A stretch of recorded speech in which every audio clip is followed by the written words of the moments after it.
Everyone, ಮತ್ತೊಮ್ಮೆ ಕ್ರಿಯಾನ್ಸ್ ಟ್ಯಾರೋಗೆ ಸ್ವಾಗತ. ಇವತ್ತಿನ ರೀಡಿಂಗ್ನಲ್ಲಿ ಈ ದಿನ ಅವರು ನಿಮ್ಮ ಬಗ್ಗೆ ಏನು ಯೋಚನೆ ಮಾಡ್ತಾ ಇದ್ದಾರೆ ಆ ಒಂದು ಟಾಪಿಕ್ ತಗೊಂಡು ಇವತ್ತಿನ ರೀಡಿಂಗ್ ಶುರು ಮಾಡ್ತಾ ಇದ್ದೀನಿ. ಇದೊಂದು ಕರೆಂಟ್ ಫೀಲಿಂಗ್ ಸೆಕ್ಷನ್ ಆಗಿರುತ್ತೆ, ಹಾಗೆ ಕಲೆಕ್ಟಿವ್ ಎನರ್ಜಿನಲ್ಲಿರುತ್ತೆ. ಯಾರ್ಯಾರು ನನಗೆ ಸಬ್ಸ್ಕ್ರೈಬ್ ಮಾಡ್ತಾ ಇದ್ದೀರಾ, ಕಮೆಂಟ್ಸ್ ಮಾಡ್ತಾ ಇದ್ದೀರಾ, lot of thanks to you. ಇದು ಜನರಲ್ ರೀಡಿಂಗ್ ಆಗಿರುತ್ತೆ. ನಿಮ್ಮ ಲೈಫಲ್ಲಿ ಹೆಚ್ಚಿನ ಕ್ಲಾರಿಟಿ ಬೇಕಿದ್ದರೆ ನೀವು ಪರ್ಸ್ನಲ್ ರೀಡಿಂಗ್ ತಗೋಬಹುದು. ಹಾಗೆ ನಾನು ಹಳೆ ವಿಡಿಯೋಗಳನ್ನ ಸಹ ನೋಡಬಹುದು. ಇದು ಟೈಮ್ಲೆಸ್ ಆಗಿರುತ್ತೆ, ನೀವು ಯಾವಾಗ ನೋಡಿದ್ರೂ ಅನ್ವಯಿಸುತ್ತೆ. ಈ ದಿನ ಅವರು ನಿಮ್ಮ ಬಗ್ಗೆ ಏನು ಯೋಚನೆ ಮಾಡ್ತಾ ಇದ್ದಾರೆ, ಏನು ಫೀಲಿಂಗ್ಸ್ ಇದೆ ನಿಮ್ಮ ಬಗ್ಗೆ. Find balance. ಮನಸ್ಸನ್ನು ಅವರು ಬ್ಯಾಲೆನ್ಸ್ ಮಾಡ್ಕೊಳ್ಳೋಕ್ಕೆ ಪ್ರಯತ್ನ ಮಾಡ್ತಾ ಇದ್ದಾರೆ. Come together. ಡಿವಿನೇಷನ್. ಇಲ್ಲಿ ಹೋಪ್. ಆದಷ್ಟು ಪಾಸಿಟಿವ್ ಆಗಿದ್ದಾರೆ, ಆಶಾಭಾವನೆ ಕಾಣ್ತಾ ಇದೆ ಇಲ್ಲಿ. ಈ ನಿಮ್ಮ ಫ್ರೆಂಡ್ಶಿಪ್ ಇನಿಷಿಯಲ್ ಸ್ಟೇಜಲ್ಲಿದೆ ಅಂತ ಅನ್ನಿಸ್ತಾ ಇದೆ. ಏನೋ ಹೊಸತನ ಇದೆ, ಕ್ಯೂರಿಯಾಸಿಟಿ ಇದೆ. ಅವ್ರ ಮನಸ್ಸಲ್ಲಿ you are the right person ಅಂತ ಅನ್ನಿಸ್ತಾ ಇದೆ. ಏನೋ ಹೋಪ್ಸ್ ಇದೆ, ಆಪ್ಟಿಮಿಸ್ಟಿಕ್ ಆಗಿದ್ದಾರೆ. ಆ ಒಂದು ಎನರ್ಜಿ ಇಲ್ಲಿ ಬರ್ತಾ ಇದೆ. ನಿಮ್ಮನ್ನು ಭೇಟಿಯಾದಾಗಿಂದ ಮನಸ್ಸಲ್ಲಿ ಏನೋ ತಳಮಳ ಇದೆ, ಹೊಸತನ ಇದೆ. ಮುಂದೆ ಈ ಫ್ರೆಂಡ್ಶಿಪ್ ಚೆನ್ನಾಗಿ ಬೆಳೆಯುತ್ತೆ ಅಂತ ಅನ್ನಿಸ್ತಾ ಇದೆ ಅವ್ರಿಗೆ. ಆದಷ್ಟು ದೇವ್ರನ್ನ ಬೇಡ್ಕೊಳ್ಳೋದಿದೆ, ಪ್ರೇಯರ್ ಮಾಡ್ಕೊಳ್ಳೋದಿದೆ. ಏನೋ ಅವ್ರ ಮನಸ್ಸಿಗೆ ಕ್ಲಾರಿಟಿ ಬಂದಿದೆ ಅಂತ ಅನ್ನಿಸ್ತಾ ಇದೆ. ನೀವು ಅವ್ರಿಗೆ ಸರಿಯಾದ ವ್ಯಕ್ತಿ. ನಿಮ್ಮನ್ನು ನೋಡಿದ ಮೇಲೆ ಅಲ್ಲೇನೋ ಪಾಸಿಟಿವಿಟಿ ಇದೆ, ಏನೋ ನಿಮ್ಮ ಮೇಲೆ ಫೀಲಿಂಗ್ಸ್ ಡೆವಲಪ್ ಆಗಿದೆ. ಅದನ್ನು ಯಾರ ಹತ್ರ ಹೇಳ್ಕೋಬೇಕು ಅಂತ ಅನ್ನಿಸ್ತಾ ಇಲ್ಲ. ಅವ್ರ ಮನಸ್ಸಲ್ಲಿ ಮುಂದೆ ನಾವಿಬ್ಬರು ಒಟ್ಟಿಗೆ ಜೀವನ ಮಾಡ್ತೀವಿ ಹಾಗನ್ನಿಸ್ತಾ ಇದೆ. ಯಾವುದೋ ಕಲ್ಪನಾ ಲೋಕದಲ್ಲಿದ್ದಾರೆ. ಆದಷ್ಟು ಅವ್ರ ಮನಸ್ಸನ್ನು ಬ್ಯಾಲೆನ್ಸ್ ಮಾಡ್ಕೊಳ್ಳೋಕ್ಕೆ ಪ್ರಯತ್ನ ಮಾಡ್ತಾ ಇದ್ದಾರೆ ಅಂತ ಅನ್ನಿಸ್ತಾ ಇದೆ ಇಲ್ಲಿ. ಕೂತಲ್ಲಿ ನಿಂತಲ್ಲಿ ಕೆಲಸ ಮಾಡುವಾಗ ಯಾವಾಗಲೂ ನೀವು ನೆನಪಾಗ್ತಾ ಇರ್ತೀರಾ ಅವ್ರಿಗೆ. ಅಕಸ್ಮಾತ್ತಾಗಿ ಭೇಟಿಯಾಗಿದ್ದೀರಾ, ಈಗ ಅವ್ರ ಮನಸ್ಸು ನಿಮ್ಮ ಬಗ್ಗೆ ಯೋಚನೆ ಮಾಡ್ತಾ ಇದೆ. ಇದಕ್ಕೆ ಟ್ಯಾರೋ ಕಾರ್ಡ್ಸಿಂದ ಏನು ಬರುತ್ತೆ ಕ್ಲಾರಿಟಿ ತಗೊಳ್ಳೋಣ.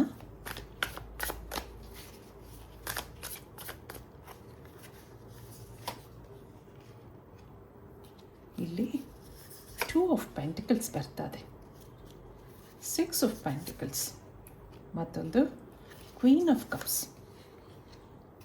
7 ಆಫ್ ಪೆಂಟಿಕಲ್ಸ್, ಮತ್ತೊಂದು ಹೆರೋಫೆಂಟ್ ಬರ್ತಾ ಇದೆ. ಇಲ್ಲಿ 3 ಆಫ್ ಪೆಂಟಿಕಲ್ಸ್ ಬರ್ತಾ ಇದೆ. ನೀವಿಬ್ಬರು ಭೇಟಿಯಾಗಿದ್ದೀರಾ ಸರಿ. ನಿಮ್ಮ ಮನಸ್ಸಲ್ಲಿ ಏನಿದೆ ಅನ್ನೋದು ಗೊತ್ತಿಲ್ಲ ಅವ್ರಿಗೆ, ಆದರೆ ಅವ್ರು ಮಾತ್ರ ನಿಮ್ಮನ್ನು ಇಷ್ಟಪಟ್ಕೊಂಡಾಗಿದೆ. ಆದ್ರೂ ಇಲ್ಲೇನೋ ಕನ್ಫ್ಯೂಷನ್ಸ್ ಕಾಣ್ತಾ ಇದೆ. ನಿಮ್ಮ ಬಗ್ಗೆ ತುಂಬ ಇಮೋಷ್ನಲ್ ಆಗಿದ್ದಾರೆ ಅನ್ನೋದಿದೆ. ಎಲ್ಲಿ ಹೋದರೂ ನೀವು ನೆನಪಾಗ್ತೀರಾ. ಆದಷ್ಟು ನಿಮ್ಮನ್ನು ಇಂಪ್ರೆಸ್ ಮಾಡೋಕ್ಕೆ ನೋಡ್ತಾರೆ, ನಿಮ್ಮ ಬಗ್ಗೆ ಒಳ್ಳೊಳ್ಳೆ ಮಾತುಗಳನ್ನ ಆಡ್ತಾರೆ. ಆದರೆ ಈ ವ್ಯಕ್ತಿ ಒಂದು ಒಳ್ಳೆ ಸ್ವಭಾವದವರು ಅಂತ ಅನ್ನಿಸ್ತಾ ಇದೆ. ಯಾರನ್ನೂ ಅಷ್ಟೊಂದು ಇಷ್ಟಪಡಲ್ಲ, ಆದರೆ ಫ್ರೆಂಡ್ಶಿಪ್ ಮೇಂಟೈನ್ ಮಾಡೋವಂಥ ವ್ಯಕ್ತಿ. ಈಗಲೂ ಅಷ್ಟೇ ನಿಮ್ಮ ಜೊತೆ ಕೊನೆ ತನಕ ಜೀವನ ಮಾಡಬೇಕು ಅಂತ ಅನ್ನಿಸ್ತಾ ಇದೆ. ಆದರೆ ಆಗಾಗ ನೆಗೆಟಿವ್ ಥಾಟ್ಸು ಬರ್ತಾ ಇರುತ್ತೆ. ಏನೋ ನಿಮ್ಮಿಬ್ಬರಲ್ಲಿ ಡಿಫ್ರೆನ್ಸಸ್ ಇದೆ ಅನ್ನೋದು ಬರ್ತಾ ಇದೆ. ಅದು ಆಗಾಗ ಅವ್ರ ಮನಸ್ಸು ಕೆಡಿಸುತ್ತೆ, ಆದರೆ ಅದಕ್ಕೆ ಅಂಥ ಇಂಪಾರ್ಟೆನ್ಸ್ ಕೊಡ್ತಾ ಇಲ್ಲ. ಮನಸ್ಸೆಲ್ಲ ನಿಮ್ಮನ್ನು ಇಂಪ್ರೆಸ್ ಮಾಡೋದು, ಈ ಫ್ರೆಂಡ್ಶಿಪ್ನ ಹೇಗೆ ಮುಂದೆ ಕಂಟಿನ್ಯೂ ಮಾಡಬೇಕು ಆ ಬಗ್ಗೆ ಯೋಚಿಸೋದಿದೆ. ನಿಮ್ಮ ಬಗ್ಗೆ ಕೇರಿಂಗ್ ಭಾವನೆ ಇದೆ.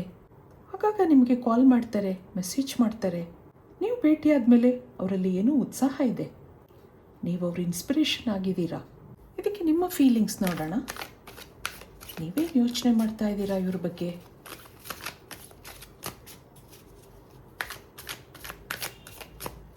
ಇದಕ್ಕೆ ಏನು ಕಾರ್ಡ್ಸ್ ಬರುತ್ತೆ ನೋಡೋಣ.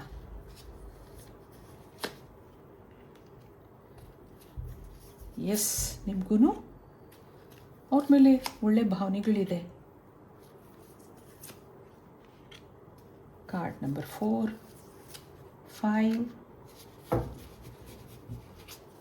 ಇಲ್ಲಿ ಜಸ್ಟಿಸ್ ಕಾರ್ಡ್ ಬರ್ತಾ ಇದೆ. ಆ ವ್ಯಕ್ತಿನ ನೀವು ಇಷ್ಟಪಟ್ಟಿದ್ದೀರಾ ಸರಿ. ನಿಮಗೂ ಅವರು ಆಗಾಗ ನೆನಪಾಗ್ತಾ ಇರ್ತಾರೆ. ಆಗಾಗ ಏನು, ಯಾವಾಗಲೂ ನೆನಪಾಗ್ತಾ ಇರ್ತಾರೆ. ಆದರೆ ಇದು ಮುಂದುವರಿಯುತ್ತಾ ಇಲ್ವಾ? ನಿಮ್ಮ ಮನಸ್ಸಲ್ಲಿ ಕನ್ಫ್ಯೂಷನ್ಸ್ ಇದೆ. ನಿಮಗೆ ಆ ವ್ಯಕ್ತಿ ಇಷ್ಟ ಆಗಿದ್ರೂ ಏನೋ ಅಕ್ಸೆಪ್ಟೆನ್ಸ್ ಇಶ್ಯೂ ಕಾಣ್ತಾ ಇದೆ ಇಲ್ಲಿ. ಕೆಲವರಿಗೆ ಮದುವೆ ಆಗಿರಬಹುದು ಅಥವಾ ಏನೋ ಸಮಸ್ಯೆಗಳಿರಬಹುದು. ಅವ್ರು ನಿಮ್ಮನ್ನು ತುಂಬ ಇಷ್ಟಪಡ್ತಾ ಇದ್ರೂ ನೀವು ಅವರನ್ನು ಅಕ್ಸೆಪ್ಟ್ ಮಾಡ್ಕೊಳ್ಳೋ ಪರಿಸ್ಥಿತಿನಲ್ಲಿ ಇಲ್ಲ ಅಂತ ಅನ್ನಿಸ್ತಾ ಇದೆ. ಯಾವುದೋ ಹಿಂದಿನ ಜೀವನದ ಕಹಿ ನೆನಪುಗಳಿದೆ ನಿಮಗೆ, ಅದರಿಂದ ನೀವು ಇನ್ನೂ ಆಚೆ ಬಂದಿಲ್ಲ. ಈ ಫ್ರೆಂಡ್ಶಿಪ್ನ ಅಕ್ಸೆಪ್ಟ್ ಮಾಡ್ಕೊಳ್ಳೋ ಸ್ಥಿತಿನಲ್ಲಿ ನೀವಿಲ್ಲ ಅನ್ನೋದಿದೆ. ಆದರೆ ಆ ವ್ಯಕ್ತಿ ನಿಮಗೆ ತುಂಬ ಇಷ್ಟ ಆಗಿದ್ದಾರೆ. ಅವ್ರು ನಿಮಗೆ ಕೇರ್ ಮಾಡೋದು, ನಿಮ್ಮನ್ನು ಇಷ್ಟಪಡೋದು, ನಿಮಗೆ ಕಾನ್ಫಿಡೆನ್ಸ್ ಕೊಡೋದು, ಅದೆಲ್ಲ ನಿಮ್ಗೆ ಇಷ್ಟ ಆಗುತ್ತೆ. ಈ ವ್ಯಕ್ತಿ ಮೊದಲೇ ನನ್ನ ಲೈಫಲ್ಲಿ ಬರಬಾರ್ದಿತ್ತ, ಹಾಗೆಲ್ಲ ನೀವು ಯೋಚನೆ ಮಾಡೋದಿದೆ. ಮನಸ್ಸು ಆ ವ್ಯಕ್ತಿನ ಇಷ್ಟಪಟ್ಟಿದ್ರೂ ಅಕ್ಸೆಪ್ಟ್ ಮಾಡ್ಕೊಳ್ಳೋ ಪರಿಸ್ಥಿತಿನಲ್ಲಿಲ್ಲ. ಈ ಕನೆಕ್ಷನ್ಗೆ ನಾನು ಜಸ್ಟಿಸ್ ಕೊಡ್ತೀನಾ, ಹಾಗೆಲ್ಲ ನಿಮ್ಮ ಯೋಚನೆಗಳಿದೆ. ಈ ಫ್ರೆಂಡ್ಶಿಪ್ನ ಕಂಟಿನ್ಯೂ ಮಾಡಬೇಕು ಅನ್ನೋ ಮನಸ್ಸಿದೆ ನಿಮಗೆ. ಏನೋ ಇಶ್ಯೂಸ್ ಕಾಣ್ತಾ ಇದೆ. ಏಜ್, ಕ್ಯಾಸ್ಟ್ ಅಥವಾ ಆಲ್ರೆಡಿ ನೀವು ಮದುವೆ ಆಗಿರಬಹುದು. ಆ ಒಂದು ಎನರ್ಜಿ ಇಲ್ಲಿ ಬರ್ತಾ ಇದೆ. ನಿಮ್ಮದೇ ಆದ ಪ್ರಪಂಚ ಇದ್ರೂ ಅಲ್ಲಿ ಅಂಥ ಸಂತೋಷ ಇಲ್ಲ ನಿಮಗೆ. ಈ ವ್ಯಕ್ತಿನ ನೋಡಿದಾಗಿಂದ ಏನೋ ಸಂತೋಷ ಅನಿಸುತ್ತೆ, ಆದರೆ ಅದರ ಹಿಂದೆಯೇ ಏನೋ ನೆಗೆಟಿವ್ ಥಾಟ್ಸ್ ಇದೆ. ಜೀವನದಲ್ಲಿ ಕಷ್ಟ ಸುಖ ನೋಡಿರೋಂಥ ವ್ಯಕ್ತಿ ನೀವು. ಈಗ ಈ ಕನೆಕ್ಷನ್ ಬಗ್ಗೆ ನೀವು ಇಮೋಷ್ನಲ್ ಆಗಿದ್ದೀರಾ. ಅಕ್ಸೆಪ್ಟ್ ಮಾಡ್ಕೊಳ್ಳೋಕ್ಕಾಗ್ದಿಲ್ದಿದ್ರೂ ಈ ವ್ಯಕ್ತಿಗೋಸ್ಕರ ನೀವು ಏನು ಮಾಡೋಕ್ಕೂ ರೆಡಿ ಇದ್ದೀರಾ. ನಿಮ್ಮ ಮನಸ್ಸಿನ ಭಾವನೆಗಳನ್ನ ಅವ್ರ ಹತ್ರ ಇನ್ನೂ ಏನೂ ಹೇಳ್ಕೊಂಡಿಲ್ಲ. ಅವ್ರ ಜೊತೆ ಒಂದಿನ ಮನಸ್ಸು ಬಿಚ್ಚಿ ಮಾತಾಡಬೇಕು, ಹಾಗೆ ನಿಮ್ಗೆ ಎಷ್ಟೋ ಸರಿ ಅನಿಸಿದೆ. ಇದೆಲ್ಲ ಹೇಳ್ಕೊಂಡ್ರೆ ನನ್ನಿಂದ ದೂರ ಆಗ್ತಾರೇನೋ ಅನ್ನೋ ಹೆದರಿಕೆ ನಿಮ್ಮಲ್ಲಿದೆ. ಈ ಒಂದು ಪರಿಸ್ಥಿತಿಯಿಂದ ಆಚೆ ಬರೋಕ್ಕಾಗದೆ ಒದ್ದಾಡ್ತಾ ಇದ್ದೀರಾ. ಆ ಒಂದು ಸಿಚುವೇಶನ್ ಇಲ್ಲಿ ಕಾಣ್ತಾ ಇದೆ. ಇದಕ್ಕೆ ಹೈಯರ್ ಸೆಲ್ಫಿಂದ ಏನು ಬರುತ್ತೆ ನೋಡೋಣ.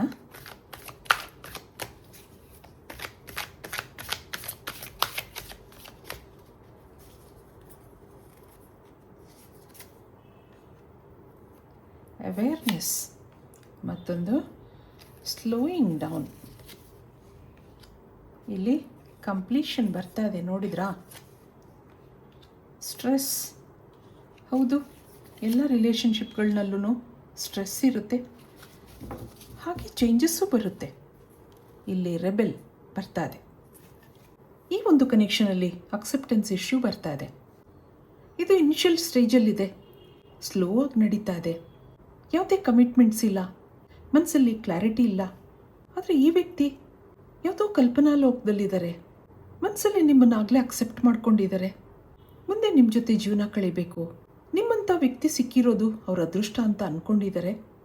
ಆದ್ರೂ ಈ ಕನೆಕ್ಷನಲ್ಲಿ ಸ್ಟ್ರೆಸ್ ಇದೆ, ಸ್ಲೋ ಆಗಿ ನಡೀತಾ ಇದೆ. ಮುಂದೆ ನಿಮ್ಮ ಲೈಫಲ್ಲಿ ಏನೇನೋ ಚೇಂಜಸ್ಗಳು ಬರಬಹುದು ಅನ್ನೋದು ಇದೆ. ಆದರೆ ಇಲ್ಲಿ ಕಂಪ್ಲೀಷನ್ ಅನ್ನೋದೊಂದಿದೆ. ಮನಸ್ಸು ಮಾಡಿದ್ರೆ ಏನು ಬೇಕಾದರೂ ಆಗಬಹುದು, ಆದರೆ ಅದಕ್ಕೆ ಮ್ಯಾನಿಫೆಸ್ಟೇಷನ್ ಮಾಡ್ಕೋಬೇಕಾಗತ್ತೆ. ಎಷ್ಟೋ ಸರಿ ನಾವು ಅಂದ್ಕೊಂಡಂಗೆ ಯಾವುದೂ ಆಗಲ್ಲ. ಆ ಕೆಲಸ ಆಗಲಿಲ್ಲ ಅಂತ ಸ್ಟ್ರೆಸ್ ಮಾಡ್ಕೋಬಾರ್ದು. ಮುಂದೆ ನಿಮ್ಮ ಲೈಫಲ್ಲಿ ಏನೋ ಚೇಂಜಸ್ ಆಗೋದಿದೆ. ಜೀವನ ಹೀಗೇ ಇರೋಲ್ಲ, ಪರಿವರ್ತನೆಗಳಾಗ್ತಾನೇ ಇರುತ್ತೆ, ಬದಲಾವಣೆಗಳಾಗ್ತಾ ಇರುತ್ತೆ. ಇದಕ್ಕೆ ಫೈನಲ್ ಆಗಿ ಏನು ಕಾರ್ಡ್ಸ್ ಬರುತ್ತೆ ನೋಡೋಣ. ಅದು ನಿಮ್ಗೇನು ಗೈಡೆನ್ಸ್ ಕೊಡುತ್ತೆ, ಏನಿದೆ ಸ್ವಲ್ಪ ಕಾರ್ಡ್ಸ್ ನೋಡೋಣ. ಅಬಂಡೆನ್ಸ್, ಮತ್ತೊಂದು ವಿಸ್ಡಮ್. ಬಿ ವೈಸ್ ಅಂತ ಹೇಳ್ತಾ ಇದ್ದಾರೆ, ವಿಶ್ ವೈಸ್ಲಿ. ಮತ್ತೊಂದು ಮ್ಯಾನಿಫೆಸ್ಟೇಷನ್, ನಾನು ಆಗಲೇ ಹೇಳಿದೆ. ಮಾಡ್ರೇಷನ್, ಬಾಟಮ್ನಲ್ಲಿ ಟೆಂಪ್ಟೇಷನ್. ಹೌದು, ಅತಿಯಾದ ಆಸೆ ಯಾವತ್ತೂ ಒಳ್ಳೆಯದಲ್ಲ, ನಿಧಾನವಾಗಿ ನಡೆಯುತ್ತೆ. ಇಲ್ಲೊಂದು ಮಾಡ್ರೇಷನ್ ಬರ್ತಾ ಇದೆ. ನಿಮ್ಮ ಲೈಫಲ್ಲಿ ಚೇಂಜಸ್ ಆಗೋದಿದೆ, ಆದರೆ ಅದಕ್ಕೆ ನೀವು ಮ್ಯಾನಿಫೆಸ್ಟ್ ಮಾಡ್ಕೋಬೇಕಾಗುತ್ತೆ. ವಿಶ್ ವೈಸ್ಲಿ ಅನ್ನೋದು ಬರ್ತಾ ಇದೆ. ಇಲ್ಲಿ ಇಬ್ಬರಲ್ಲೂ ಫೀಲಿಂಗ್ಸ್ ಇದೆ, ಇಮೋಷನ್ಸ್ ಇದೆ.